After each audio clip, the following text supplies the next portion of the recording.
والسلام رسول اللہ کریم اما بعد رب اشرح لي صدری ویسر لي امری واحلل عقدۃ من لسانی یفقهوا قولی رب زدنی علما رب زدنی علما اللہم رب زدنی علما اللہم رب زدنی علما۔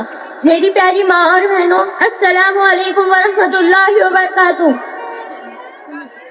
ارشاد باری تعالیٰ وما خلقت الجن والانس الا لیعبدون، ایک سجدہ ہے جسے تو گرہ سمجھتا ہے، ایک سجدہ ہے جسے تو گرہ سمجھتا ہے، ہزار سجدوں سے دیتا ہے آدمی کو نجات۔ الحمدللہ آج میں آپ تمام کے سامنے نماز کی اہمیت اس عنوان پر روشنی ڈالنے کی کوشش کروں گی، اور یہ عنوان اتنا اہم ہے کہ چاہے کسی بھی قسم کا مسلمان ہو، کسی بھی فرقے کا ہو، ان سب کے نزدیک نماز کے اختلاف میں کوئی فرق نہیں۔ اس کا انکار کرنا، اس کو چھوڑ دینا انسان کو کافر بنا دیتا ہے۔ نماز مومن کی معراج ہے، نماز ہی ہے جس کے بارے میں اللہ کے رسول صلی اللہ علیہ وسلم کا ارشاد ہے کہ آدمی شرک و کفر کے درمیان فرق کرنے والی چیز نماز ہے۔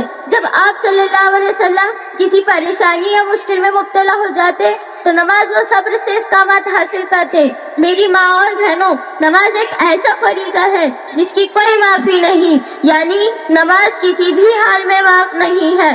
غور کرے، جنگ میں اللہ تعالیٰ نے نماز کو معاف نہیں کیا، دشمن سامنے ہے، اللہ اکبر، چاہے تو انہیں قتل کر سکتا ہے، انہیں مار سکتا ہے، لیکن اللہ تعالیٰ نے اس حال میں بھی فرمایا تم نماز کو نہیں چھوڑ سکتے۔ آج ہم کو کیا ہو گیا ہے، ہم خود دیکھیں کہ کس طرح ہم نماز کو چھوڑ دیتے ہیں۔ اللہ کے لیے ہم ہمارا جائزہ لیں کہ کس طرح ہم چھوٹے چھوٹے بہانے بنا کر نماز کو چھوڑ دیتے ہیں۔ توفیق نہ ہوئی ہمیں ایک وقت کے نماز کی، توفیق نہ ہوئی ہمیں ایک وقت کے نماز کی، اور چپ ہو گیا مؤذن اذان کہتے کہتے۔ ایک جگہ اللہ تعالیٰ قرآن مجید میں ارشاد فرماتا ہے، سورہ ماعون آیت نمبر 4 کی خرابی ہے کہ لعنت ہو ان نمازیوں پر جو کبھی نماز پڑھتے ہیں اور کبھی چھوڑ دیتے ہیں۔ ذرا سوچئے، کبھی پڑھنے اور چھوڑنے والوں پر اللہ تعالیٰ کی لعنت کی گئی ہے، تو جو کبھی نہیں پڑھتے ہیں تو ان کا کیا حشر ہوگا؟ اندازہ لگان، کبھی چھوڑنے اور پڑھنے والوں کی مثال ایسی ہے، ظہر اثر پڑھی، مغرب عشاء چھوڑ دی، مصیبت آئی تو نماز پڑھی، مصیبت ختم تو نماز بھی ختم، ایگزام آئے تو نماز پڑھی، ایگزام ختم تو نماز بھی ختم۔ بے نمازیوں کا انجام، میری ماں اور بہنوں، بے نمازیوں کا انجام بہت برا ہے۔ آپ صلی اللہ علیہ وسلم نے فرمایا اگر بے نمازی کسی گھر کے سامنے سے گزر جائے تو اس گھر کی برکت چلی جاتی ہے۔ ذرا سوچئے، اگر بے نمازی ہی ہمارے گھر میں موجود ہو تو ہماری گھر کی برکت کیسے آ سکتی ہے، کیسے ہمیں سکون مل سکتا ہے؟ اسلام کی بنیاد 5 چیزوں پر ہے، 5 پلرز۔ اگر یہ پلرز مضبوط رہیں گے تو ہمارا اسلام بھی مضبوط رہے گا۔ لیکن اسلام صرف یہ نہیں کہ نماز پڑھ لے، داڑھی رکھ لے، پیسے آئے تو حج کر لے، نہیں، اسلام دین ہے۔ دین کہتے ہیں قانون، اور قانون زندگی کے ہر شعبہ میں لگتا ہے، صبح سے لے کر شام تک، ہر لمحہ، ہر ہفتہ قانون پر چلتا ہے۔ قرآن فرماتا ہے نماز بے حیائی اور برائی سے بچاتی ہے، بے شرمی سے روکتی ہے، لیکن نماز پڑھنے کے بعد بھی بے شرمی ہو رہی ہے، گناہ کے کام ہو رہے ہیں۔ اس کی وجہ کیا ہو سکتی ہے؟ اس کی وجہ یہی ہے کہ ہماری نماز ہی صحیح نہیں ہے۔ جس دن ہماری نماز صحیح ہو جائے گی نا تو ہمیں خود بخود نماز کے فائدے نظر آنے لگیں گے انشاءاللہ۔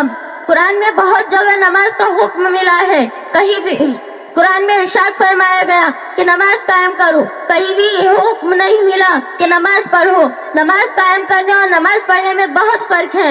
نماز قائم کرنے سے مراد ہے کہ نماز کو اس کے وقت، اس کے پابندی، اس کے شرائط، اس کے ارکان کے ساتھ ادا کی جائے۔ یاد رکھیں، نماز کسی بھی حال میں معاف نہیں ہے۔ اگر کسی میں کھڑے رہ کر نماز پڑھنے کی طاقت نہیں تو اس کو چاہیے کہ بیٹھ کر نماز پڑھے۔ اگر بیٹھ کر نہیں پڑھ سکتا تو لیٹ کر پڑھے، اگر لیٹ کر بھی نہیں پڑھ سکتا تو اشارے میں پڑھے، لیکن نماز ضرور پڑھے۔ لیکن افسوس، آج ہمارا کیا حال ہے؟ ذرا سا سر میں درد ہوا تو نماز بول، پیر درد کرے تو نماز بول، فنکشن میں جانا ہے تو نماز بول، مہمان آئے تو نماز بول۔ صحابہ رضی اللہ عنہ تو جنگ میں بھی نماز کو نہ چھوڑا کرتے تھے، ان کا ایمان کس قدر اعلیٰ تھا۔